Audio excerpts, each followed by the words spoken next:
ប់បងមិនខត់ពុំងារឡើយសុំតែម្យ៉ាងមេត្តាចោះត្រានត្រើគុំយកបងជាជ្រើចង់ឆ្លៀបេះដូងភក្តីឈឹងយកលេសមកបញ្ឈឺមិនចង់លឺមិនចង់យល់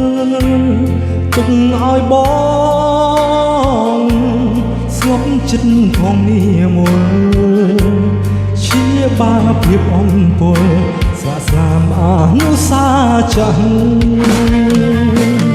អូនមានថ្មីហើយដូចត្រាំតែនៅជុំពី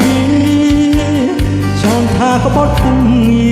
រសាវ៉ាឲ្យស្អីគ្រាំចិត្តមានន័យយ៉ាងណាទៅស្រហូមិនថាបងសុខ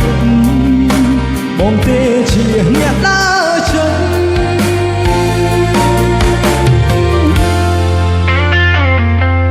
ឈប់និយាយឈប់រំលឹកបើនឹកគិតរឹងក្តៅសារឿងហួហើយបងភ្លេចចោលឈាវ៉ាបងសុខចិត្តក្រំគ្រាក៏ទូកុំហោះគ្រប់យ៉ាង